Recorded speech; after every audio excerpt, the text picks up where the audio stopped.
ఈ క్లాస్లో మనం కంట్రోల్, విండో, ఆల్ట్, మెను ఈ 4 కీస్తో పాటు మరికొన్ని కీస్ గురించి చూద్దాం.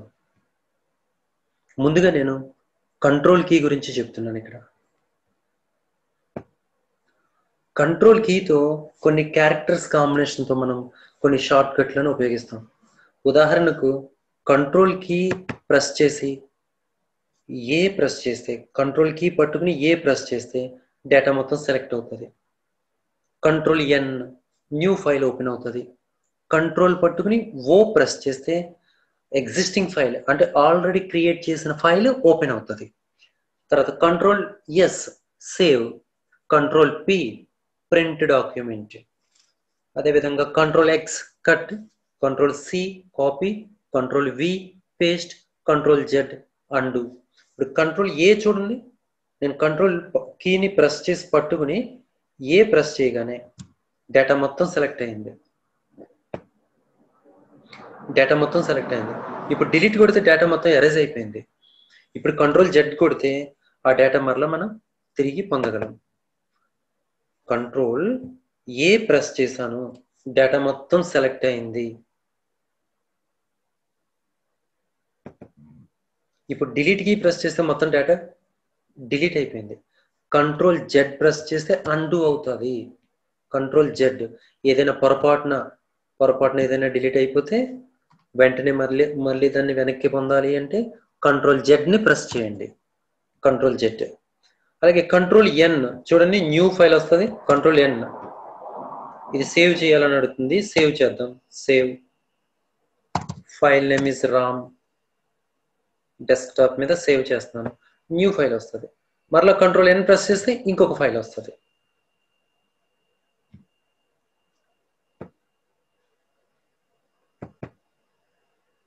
Okay, control N new, control O open, control O open, ఇక్కడ ఫైల్ ఇదే ఉంది కాబట్టి ఇదే ఓపెన్ అవుతుంది. Control O open, control S save, ఫైల్ని సేవ్ చేయడానికి control yes press, control P print document, control P print. అదేవిధంగా కంట్రోల్ ఎక్స్ కట్, నేను ఈ డేటాను సెలెక్ట్ చేశాను.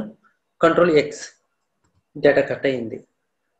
ఇక్కడ చూడండి, control V paste, control V press చేస్తాను. కంట్రోల్ కీ పట్టుకుని వి ప్రెస్ చేస్తాను, మరలా డేటా ప్రింట్ అయింది. అక్కడ చూడండి, ఈ డేటాను సెలెక్ట్ చేస్తున్నాను.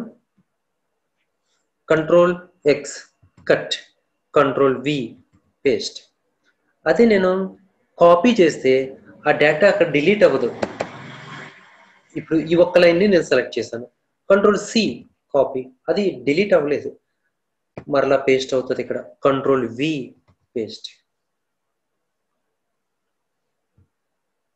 ఈ విధంగా మనం షార్ట్ కట్స్ ఉపయోగిస్తాం. దీనికి కంట్రోల్ కి ఇక్కడ ఉన్న కంట్రోల్తో ఉన్న షార్ట్ కట్స్ ఒకసారి చూడండి. Control A select all data, control N new, control O open, control S save, control P print, control X cut, control C copy, control V paste, control Z undo. Control Z ఎప్పుడు నేను erase చేస్తాను, మొత్తం data పోయింది. ఆ డేటాను వెనక్కి తీసుకురావాలంటే మీరు కంట్రోల్ జెడ్ ప్రెస్ చేయండి, ఆ డేటా మళ్ళీ వెనక్కి వస్తుంది. ఇక్కడ డేటాని ఏ విధంగా సెలెక్ట్ చేయాలో ఒకసారి చూద్దాం. ఇప్పుడు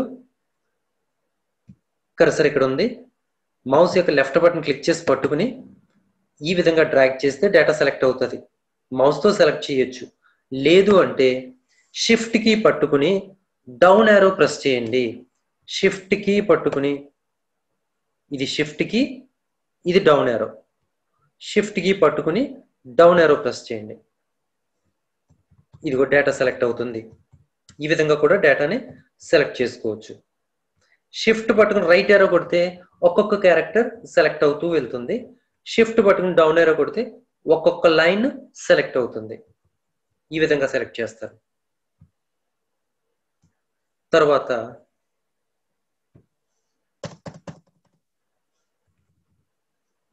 కీబోర్డ్లో ఉన్నటువంటి కొన్ని బ్రాకెట్స్ని చూద్దాం. 9 ఓపెన్ బ్రాకెట్, 0 పైన క్లోజ్ బ్రాకెట్, ఇక్కడ కర్లీ బ్రేసెస్ స్క్వేర్ బ్రాకెట్స్ ఉన్నాయి. అదేవిధంగా ఇక్కడ లెస్ దెన్ గ్రేటర్ దెన్ ఉన్నాయి. ఈ ప్రోగ్రామింగ్ లో ఈ డిఫరెంట్ టైప్స్ ఆఫ్ బ్రాకెట్లను ఏ బ్రాకెట్ ఎక్కడ ఉపయోగించాలో అక్కడే ఉపయోగించాలి. ఇక్కడ కన్ఫ్యూజ్ అవుతూ ఉంటారు. వాటి గురించి ఒకసారి నేను చెప్తున్నాను చూడండి. షిఫ్ట్ పట్టుకుని 9, షిఫ్ట్ పట్టుకుని 0 ప్రెస్ చేస్తే షిఫ్ట్ 9, షిఫ్ట్ 0. నార్మల్ గా టైప్ చేస్తే ఇది 9, ఇది 0. షిఫ్ట్ పట్టుకుని 9 ప్రెస్ చేస్తే ఓపెన్ బ్రాకెట్, షిఫ్ట్ పట్టుకుని 0 ప్రెస్ చేస్తే క్లోజ్ బ్రాకెట్ వచ్చింది. అదే విధంగా వీటిని చూడండి, curly braces, square brackets, enter key పక్కన ఉన్నాయి. షిఫ్ట్ పట్టుకుని ప్రెస్ చేస్తే కర్లీ బ్రేసెస్ ప్రింట్ అవుతున్నాయి, opening brace, closing brace. Shift పట్టుకోకుండా నార్మల్ గా ప్రెస్ చేస్తుంటే స్క్వేర్ బ్రాకెట్స్ వస్తున్నాయి. అదేవిధంగా లెస్ దెన్, గ్రేటర్ దెన్, ఈ రెండు చూద్దాం. Comma dot, comma dot. Shift పట్టుకుని కామాను ప్రెస్ చేసినప్పుడు లెస్ దెన్ వచ్చింది, షిఫ్ట్ పట్టుకుని డాట్ ని ప్రెస్ చేస్తుంటే గ్రేటర్ దెన్ వస్తుంది. ఈ బ్రాకెట్స్ ఎన్ని రకాలు ఉన్నాయో ఒకసారి చూడండి. షిఫ్ట్ పట్టుకుని 9, షిఫ్ట్ పట్టుకుని 0, ఇది ఒక రకం. షిఫ్ట్ పట్టుకుని ప్రెస్ చేస్తే కర్లీ బ్రేస్, క్లోజ్, ఇది ఒక రకం. షిఫ్ట్ పట్టుకోకుండా నార్మల్ గా ప్రెస్ చేస్తే స్క్వేర్ బ్రాకెట్స్.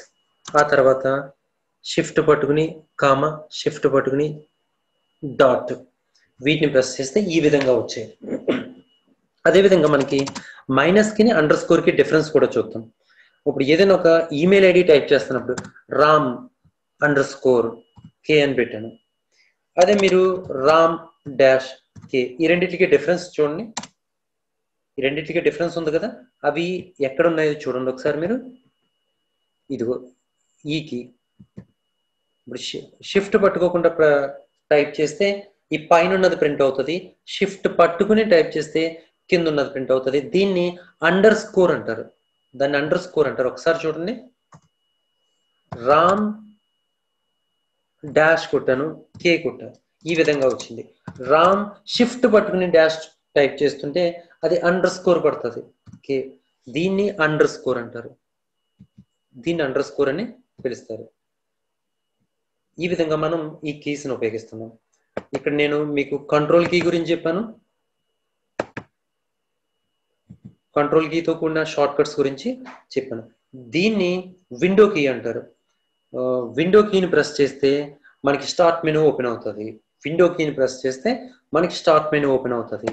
తర్వాత ఉన్న కీ ఆల్ట్ కీ, ఆల్ట్ గురించి చెప్తున్నాను. ఇక్కడ మనకి file menu, edit menu, format, view, help అనే 5 మెనూస్ ఉన్నాయి. ఇది టెక్స్ట్ ఎడిటర్, ఇక్కడ మనం డేటాను టైప్ చేస్తూ ఉంటాం. సో ఇప్పుడు కర్సర్ ఎక్కడ ఉందంటే మనకి టెక్స్ట్ ఎడిటర్ లో ఉంది. ఈ టెక్స్ట్ ఎడిటర్ నుండి ఈ మెనూ బార్ కి ఈ కర్సర్ జంప్ అవ్వాలి అంటే ఆల్ట్ కీని ప్రెస్ చేస్తాం. నేను ఆల్ట్ కీ ప్రెస్ చేశాను. ఇక్కడ డిఫరెన్స్ చూడండి, ఫైల్లో ఎఫ్ కింద చిన్న గీత ఉంది, ఎడిట్ లో ఈ కింద చిన్న గీత ఉంది, వాటిని హార్ట్ కీస్ అంటారు. ఇప్పుడు మరలా నేను ఆల్ట్ కీని ప్రెస్ చేస్తే కర్సర్ టెక్స్ట్ ఎడిటర్ లోకి వచ్చింది. మరలా ఆల్ట్ కీ ప్రెస్ చేస్తే మీరు డిఫరెన్స్ చూడండి. ఇప్పుడు ఫైల్, ఇక్కడ ఫైల్ చూడండి ఎలా ఉందో, ఈ విధంగా ఉంది కదా. ఇప్పుడు చూడండి, నేను ఆల్ట్ కీ ప్రెస్ చేసిన తర్వాత ఆ file, edit, format, view, help లో ఒక చిన్నపాటి మార్పు వస్తుంది. ఏంటంటే ఆల్ట్ కీ ప్రెస్ చేయగానే దాని కింద ఒక చిన్న డాష్ వచ్చింది. అంటే ఫైల్లో ఎఫ్ కింద చిన్న డాష్ ఉంది, అంటే ఎఫ్ ప్రెస్ చేస్తే ఫైల్ మెనూ ఓపెన్ అవుతుంది. అదేవిధంగా ఈ ప్రెస్ చేస్తే ఎడిట్ మెనూ ఓపెన్ అవుతుంది. సో ఇక్కడ మనకి ఆల్ట్ కి ఏ విధంగా ఉపయోగపడుతుందంటే, ఇది టెక్స్ట్ ఎడిటర్, ఇది మెనూ బార్, ఇది మెనూ బార్, ఇది టెక్స్ట్ ఎడిటర్. టెక్స్ట్ ఎడిటర్ నుండి మెనూ బార్ లోకి, మరలా మెనూ బార్ నుండి టెక్స్ట్ ఎడిటర్ లోకి కర్సర్ మూవ్ అవ్వడానికి మనకి ఆల్ట్ కి ఉపయోగపడుతుంది. ఇప్పుడు ఎక్కడ ఉంది కర్సర్? ఈ వి పక్కన ఉంది. సో ఇక్కడ బ్లింక్ అవుతూ ఉంది. నేను ఆల్ట్ ప్రెస్ చేయగానే ఈ కర్సర్ ఫైల్ మెనూలో మెనూ బార్ లోకి వెళ్ళిపోద్ది, మెనూ బార్ లో ఉంది. ఇప్పుడు ఎఫ్ కొడితే నేను ఆ ఫైల్ మెనూ ఓపెన్ అవుతుంది. ఎస్కేప్ కొడితే ఫైల్ మెనూ క్లోజ్ అవుతుంది. ఈ విధంగా మనం ఆల్ట్ కీని ఇక్కడ మనం ఉపయోగిస్తాం. ఆ తర్వాత ఇది మెనూ కీ. ఇది మెనూ కీని ఎందుకు ఉపయోగిస్తారో చూడండి. ఇవి డెస్క్టాప్ మీద ఉన్న ఈ టూల్స్ ని ఐకాన్స్ అని పిలుస్తారు. నేను ఫర్ ఎగ్జాంపుల్ ఇక్కడ రామ్ అని నోట్ప్యాడ్ ఫైల్ ఉంది. ఈ ఫైల్ ని ఓపెన్ చేయాలి అంటే రైట్ బటన్ క్లిక్ చేయాలి, అప్పుడు మెనూ వచ్చింది. ఆ తర్వాత ఓపెన్ మీద క్లిక్ చేస్తే ఫైల్ ఓపెన్ అవుతుంది. అలా కాకుండా జస్ట్ దాన్ని సెలెక్ట్ చేశాను. సెలెక్ట్ చేసిన తర్వాత నేను మెనూ కీని ప్రెస్ చేస్తున్నాను. మెనూ కీ ఎలా ఉందో చూడండి ఒకసారి. ఇది మెనూ కీ.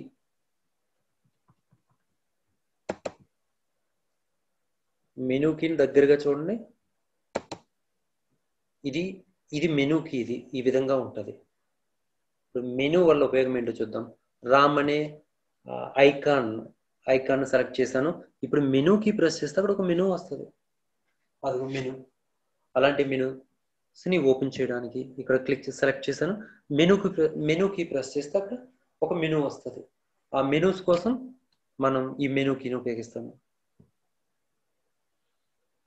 ఇప్పుడు నేను కంట్రోల్ చెప్పాను, విండో కీ గురించి చెప్పాను, ఆల్ట్ కీ గురించి చెప్పాను, తర్వాత మెనూ కీ గురించి చెప్పాను. సో ఇక్కడ కంట్రోల్తో కొన్ని షార్ట్ కట్స్ను ఉపయోగిస్తాం. విండో కీ ప్రెస్ చేస్తే ఇదిగో ఈ విధంగా స్టార్ట్ మెనూ ఓపెన్ అవుతుంది. ఆల్ట్ కీ వల్ల ఉపయోగం ఏంటంటే కర్సర్ టెక్స్ట్ ఎడిటర్ నుండి మెనూ బార్లోకి, మరలా మెనూ బార్ నుండి టెక్స్ట్ ఎడిటర్లోకి మూవ్ అవ్వడానికి ఇక్కడ ఉన్న ఆల్ట్ కీని ఉపయోగిస్తారు. తర్వాత ఇది మెనూ కీ. మెనూ కీ వల్ల ఉపయోగం ఏంటంటే డెస్క్టాప్ మీద ఉన్న ఏదైనా ఒక ఐకాన్ మీద క్లిక్ చేసినప్పుడు డెస్క్టాప్ మీద ఉన్న ఏదైనా ఒక ఐకాన్ని సెలెక్ట్ చేసి మెనూ కీ ప్రెస్ చేస్తే అక్కడ ఒక మెనూ ఓపెన్ అవుతుంది.